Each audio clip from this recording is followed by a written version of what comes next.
Hi everybody, it's Courtney and I'm back here with another video for Trinity Stamps. Today we're going to be using the Joy Noel stamp set, and that's not how you pronounce it, but I'm not sure the correct way, so I'm not going to butcher the name, and we're just going to call it Joy Noel.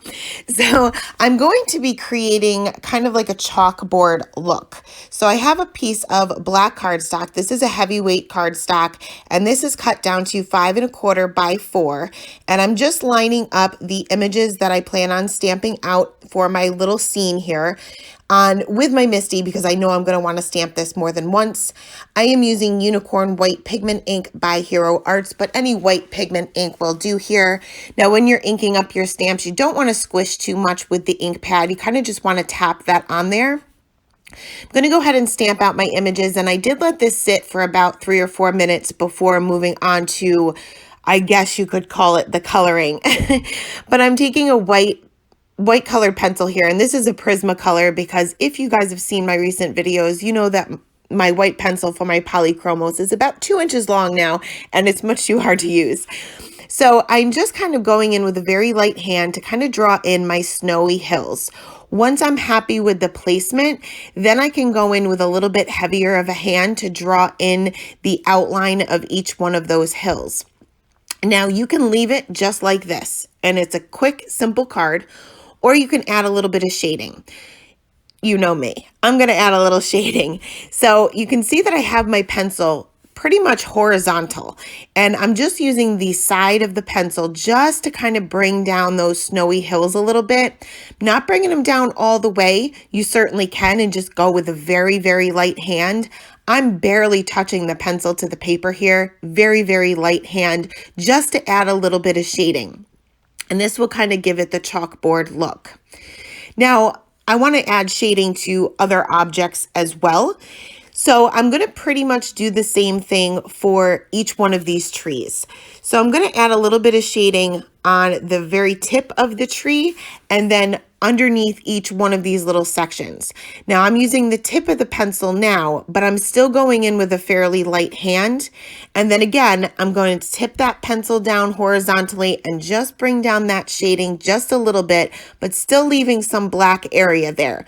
You can fill it in completely depending on how light of a hand you're going in with. You're still going to be able to see the white outline.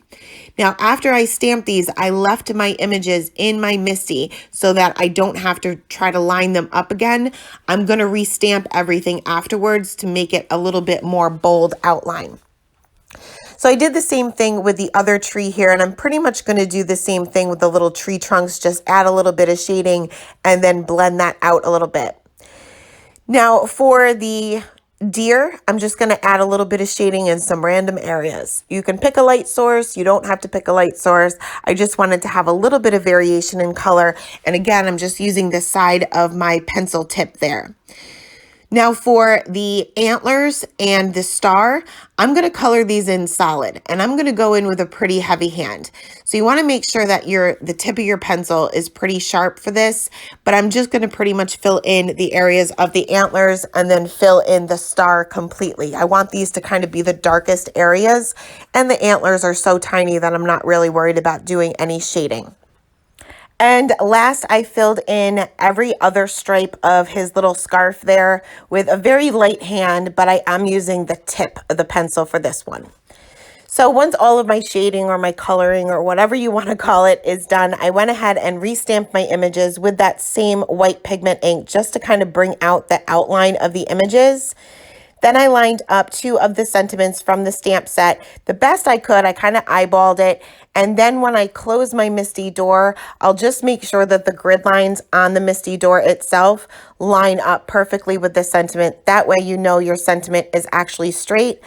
Went ahead and stamped this out with the same white pigment ink, and I did stamp this twice just to make sure that I get a good impression. Now the white pigment ink will take some time to dry, so I let this sit for about 5 minutes or so before I adhered my card together.